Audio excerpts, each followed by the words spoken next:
जय श्री गणेश। नमस्कार। मैं आचार्य संजय द्विवेदी। मेरे समस्त प्रबुद्ध दर्शकों का मेरे चैनल पर हार्दिक स्वागत है।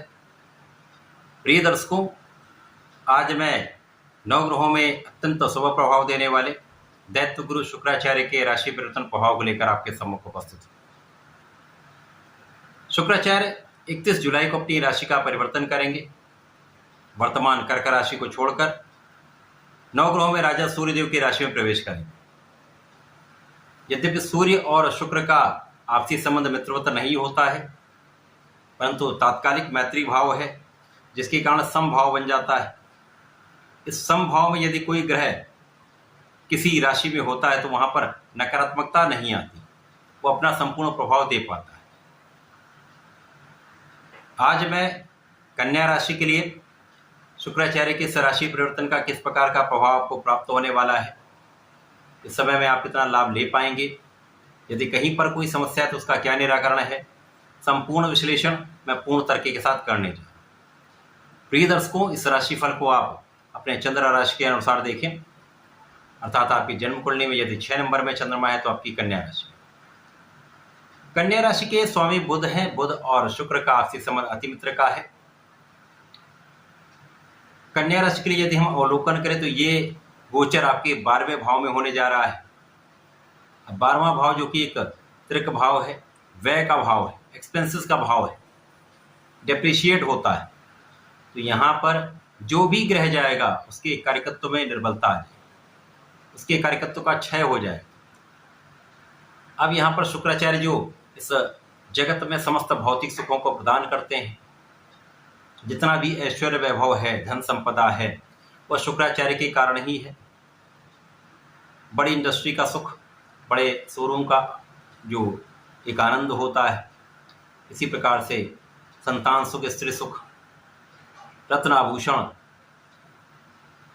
बड़े पद की प्राप्ति, कला जगत में बड़ा नाम, बड़ा धन, भूमि, भवन, वाहन, ये समस्त सुख शुक्राचार्य प्रदान करते हैं। इसी प्रकार से प्रेम आकर्षण के कारक शुक्राचार्य हैं। भोग विलास के कारक भी शुक्राचार्य। तो इन समस्त कारक भाव के स्वामी होकर जब ये निर्बल भाव में होंगे तो इन समस्त कारक भाव का क्षय होगा। साथ ही साथ जिन भावों के स्वामी हैं उन भाव के कार्यकत्व में निर्बलता आ जाए। अब कन्या राशि के लिए धन भाव के स्वामी तथा भाग्य के स्वामी है।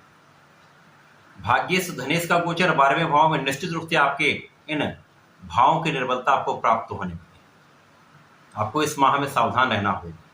इस समय में आपको अत्यधिक सजग रहना होगा। अब 12वां भाव जहाँ पर शुक्राचार्य होंगे, यहाँ पर पहले से ही लग्न के स्वामी बुध का गोचर चल रहा है। इस प्रकार से यहाँ पर एक युति प्रभाव हो जाएगा।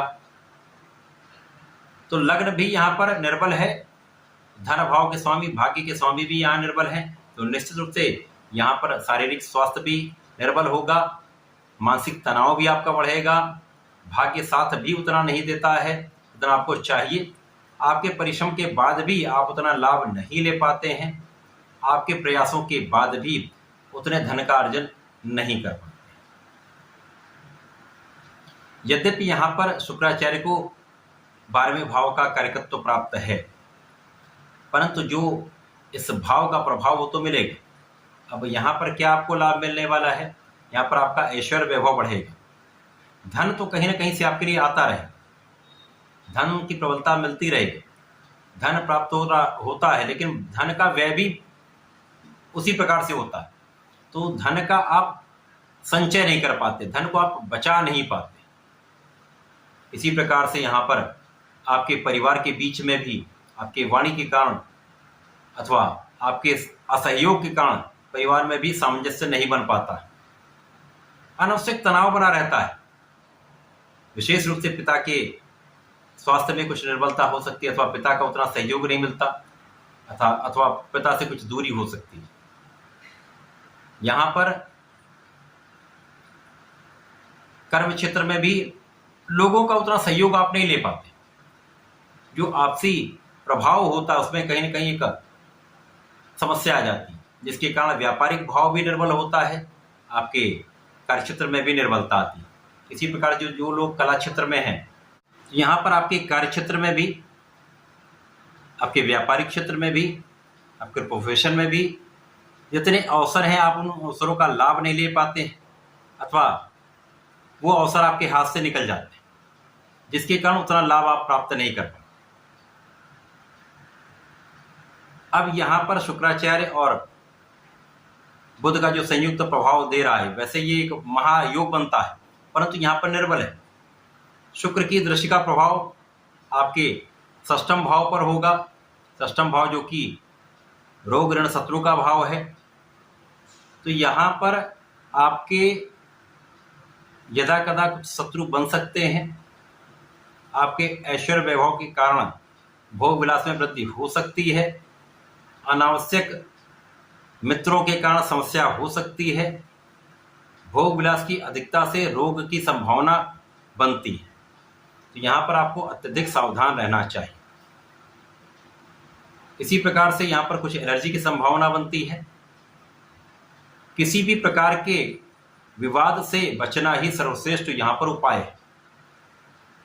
इस समय में आप अपने को फिट रखें, खाने पीने पर पूर्ण नियंत्रण रखें, बाहर के खाने से बचें। यदि किसी प्रकार का कोई एडिक्शन है, कोई व्यसन है, तो उसको छोड़ दें।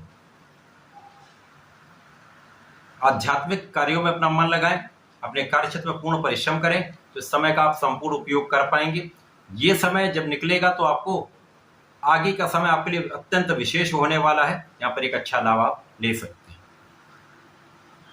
कन्या राशि के लिए शुक्राचार्य का ये परिवर्तन बहुत अच्छा लाभ देने वाला नहीं है। इस समय में आपको नियमित रूप से भगवान गणपति की आराधना करनी चाहिए। ओम गंग गणपति नमः का नित्य एक माला का जप अवश्य करना चाहिए। प्रत्येक शुक्रवार को भगवान भोलेनाथ पर जलार्चन करें, दूध से अभिषेक करें तथा दूर्वा अर्पण करें, तो आपकी समस्याएं भी कम होंगी, बहुत सारे कष्टों से बचेंगे तथा बहुत कुछ लाभ आपका यहाँ पर आपको प्राप्त होने लगेगा। तो ऐसा करके समय का लाभ लें। धन्यवाद, नमस्कार।